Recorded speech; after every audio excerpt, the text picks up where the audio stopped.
Okay, we were listening to the record, and here's speaking of that patina of age, here's what we came up with. This sort of music would go very well in many episodes of True Blood. Thank you. Because it's got that... I have a big crush on, what's her face? Oh, a little Anna Paquin? She's got the cat tooth. That does it for me every time. Bisexual, too. Oh! Well, I'm out of the running then. I can't keep up with that. So there's sort of that New Orleans, I don't even want to say New Orleans, but something, you know, that 20s flapper feel. Yeah. Which would go well in New Orleans because there's almost a little bit of ragtime there. Yep. And the other thing that we came up with is Moulin Rouge. Oh, yeah. I'll take those both as a compliment. Moulin Rouge, my wife must have watched that about 10 times, so I've kind of had enough of that. Okay. But it was brilliantly done. And I think your comparison is right on. Okay. There are still some songs here that are fairly traditional Crash Test Dummies, because if you have you know, any of the previous albums, a song like Songbird, which leads off the album, sounds like I pretty much expect you guys to sound. Yeah.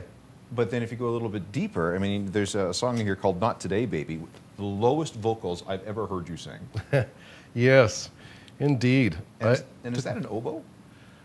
An oboe? Yeah. I'm not sure if there's an oboe in that one or not. Which section of the song? I don't know, but there's some kind of wind instrument in there. Oh. I think. Huh. I don't know if it's Not Today, Baby. There is an interesting story behind Not Today, Baby. Okay. That was the first song I ever wrote with Stuart Lerman. And we had never written anything, and he said to me, you know, we're in Hoboken, which we were. And what the hell are you doing in Hoboken?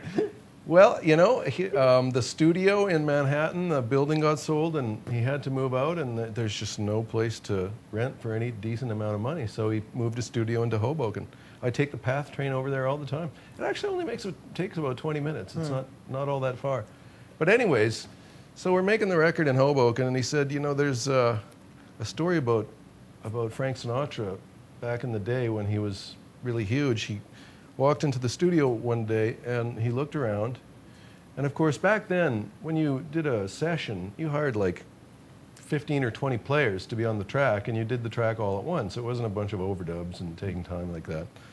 So all these guys are sitting around on union scale by the clock waiting to do the recording with Frank. He walks in, he takes a look around, he's not feeling it, and he goes, "Not today, baby." Turns on his heel and walks out the door. And I immediately said, there's got to be a song in that. And so I started scribbling away, and he started playing on the toy. And next thing you knew, we were writing partners. That's cool. What else? Where's Lake Bras-d'Or? Lake Bras-d'Or is in Cape Breton. And it's, well, it's a huge lake. It's the biggest, one of the biggest salt lakes in the world, I think. Saltwater is the biggest saltwater lake in the world. I think it's not fully saltwater. They call it briny or something. But it's pretty salty, and it's cold. Anyways, Lake Bras-d'Or is a place that I often have been nearby because I go in the summertime to Cape Breton and rent a little place in Bedeck, and just down the road is Englishtown, and I have some lobster fisherman buddies that I hang around with. Larry McCaskill and... Why isn't it coming? Larry McCaskill and Tracy Cavanaugh.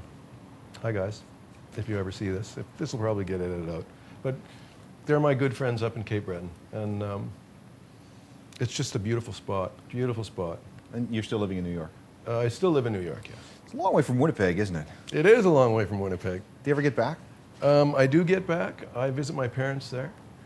But, you know, to be honest, most of the people that I know in college have all moved. Well, there's two types. I'm from Winnipeg, too. So there's two types of people from Winnipeg. Those who stay, those who leave. And there's a very curious phenomena that results from that, which is the population has stayed roughly the same for about 30 years. Winnipeg has stayed at about 650,000 people for as long as I've been alive. I know. And the economy in Manitoba right now is great. Yeah. It's crazy. Well, my sister actually works for one of the development agencies. And, you know, 2% growth year over year, you know. No big spikes up, no big spikes down, just 2% Yep. year over year. That's all it is. They don't feel receptions and they don't feel booms. They just go on as we go on and Yeah. go have hot dogs at Colecas. That's about it. You know, one of the things, last thing here is it's almost 1994 all over again, because you guys are back with a record. I mean, we've got a whole record, we've got an STP record, we've got Soundgarden getting back together, Concrete Blonde has announced they're reuniting. You know, we had the Blur reunion. It's kind of weird how, you know, this stuff from 15 years ago has come back. Yeah, I know, and I didn't know that until I started promoting this record, and there's definitely a kind of a different vibe in the air about this record, partly because it's a good record, but partly because I think the media is getting nostalgic for the early 90s now. It's 2010, let's go, you know, and they have to do the 20 years back retrospective. That seems to be how it works. And so I've been called in to do interviews and to, you know, about the early 90s for various stations and programs. And I've been asked to be the voiceover, the narrator for some of these 90s revival shows. And it all seems to be feeding into the release of the record. So there's like I said, it's a nice energy. Yeah, in it's there. interesting. I think we've completely exhausted the 80s. Because we were in I a hope retro so. 80s phase God. for like 15 years. You know, and when I was teaching at School of Rock, I would see these younger musicians, and they were all decked out in 80s gear, and I thought to myself, you know, I wore that, it didn't look good then, and it doesn't look good now. See, and when it comes to 90s stuff, anybody can put on a flannel coat and look okay. Yeah. Well, good luck with the record. I know that you're going to be touring behind it, but is a stripped down sort of three-piece? Yeah, well, it's kind of a complicated answer to that question. First of all, when we're touring in the States, we'll be a stripped-down trio, as it were. Myself, Ellen Reid, who's sung backups with us since day one, and Stuart Cameron, who's played guitar with us for a long time now, although he wasn't a founding member. And we'll be doing that version of the tunes in any number of venues.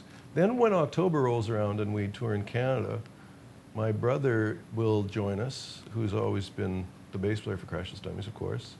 And when we roll through Winnipeg, where Mitch Dorge still lives, our drummer, he'll pick up and join us there. Ben Darville is the only one that's not available. He lives in London, and he tours all over Europe and the UK with his act called Son of Dave, which he does quite well over there with that. So I can't extricate him from his living to come and do these shows, but. Well, good luck with this. And again, this is a absolutely gorgeous record. Now that you've tipped me off that there's all these hints about past songs and albums in here, I'm going to have to spend some time looking through it, trying to figure out what's Find the what. boy with blue hair. Boy with- He's in there somewhere. Okay, we'll do that. Well, good to have you back, Brad. Really Good to appreciate it. see you again.